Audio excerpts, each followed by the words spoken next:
Szabolcs here from Line Group Services, joined again with Darren, my supply chain expert. And today we wanted to talk about the capacity issues, or in general capacity, especially now Black Friday is coming and also Christmas. So this is the season where you have to stock up, but you have to do it smart. So I just wanted to ask Darren, how do you prepare for the season, like what's coming now?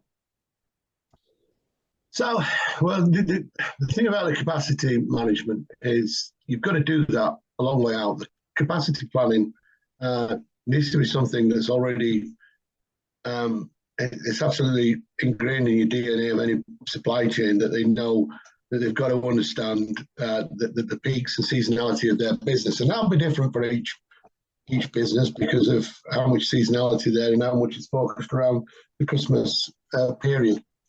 So planning for that capacity and understanding where you're going to need additional external warehousing, or you need to free up space.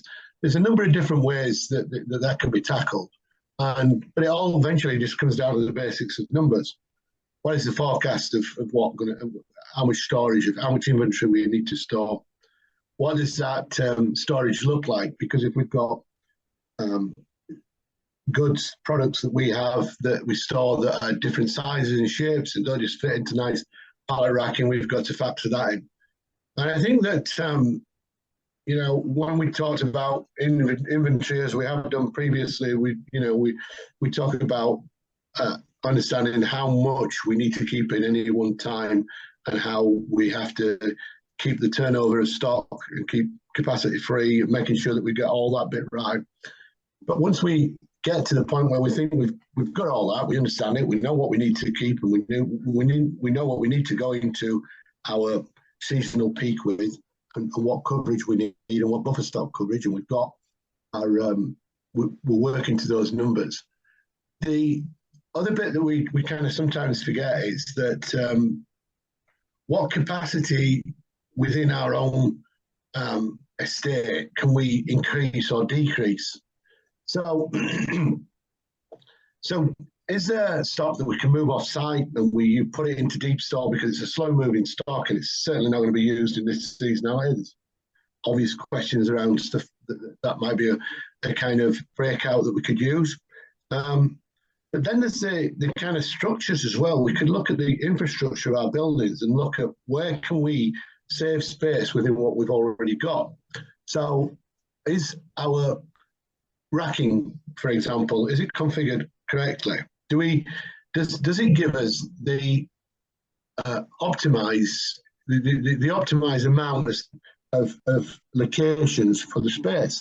So and that optimization piece is key, because what we've got to do is kind of sweat every bit of any building infrastructure to get as much capacity within that without actually affecting the overall flow of the operation.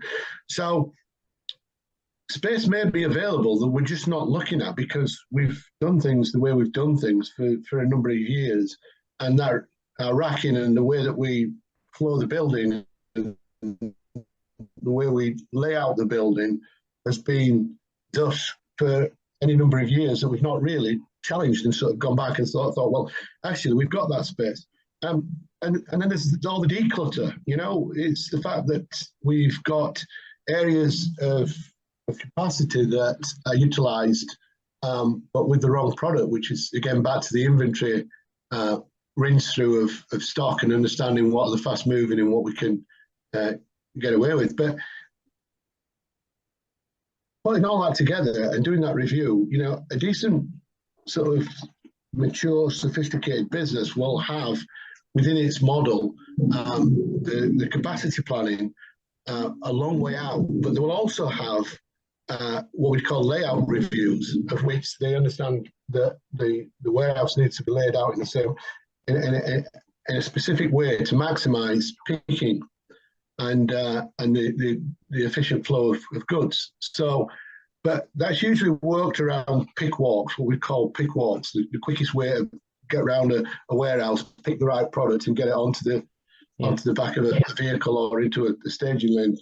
So understanding that is one side of it, but actually doing a real layout of what space we've got versus what type of racking we're using, and how that works with our automation, which is another element that we should look at, because if we can automate a process, that means we can turn a product around quicker.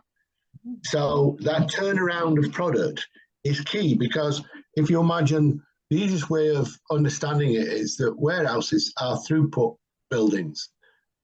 We think of them as storage buildings, but we shouldn't do. We need to store enough buffer stock to cover and fulfill our availability requirements. But what we also need to do is be able to get that stock flowing and naturally turning, so that actually it's not stored for long periods, only enough to ensure that we have that availability. We meet the sort of buffer requirement. But the quicker we can turn stock round, and I'm not talking just about a just-in-time model where whereby we're bringing the stock in and we're sending it straight back out. It's coming off. We're almost doing a cross dock. If we can get to that, if we can bring stuff in on one trailer, cross dock it onto another trailer for dispatch, happy days, no storage, really great, super model. And but I guess in the world that we're living in at the minute, with the challenges around shipping, with lots of other challenges around, everything's next day, and the requirements to sort of fulfill the service levels that are quite demanding, and it becomes more of a challenge. And this is where the automation side of thing, if it can speed the process of the flow of goods through the building, and that throughput is increased, then it's the best way of reducing capacity.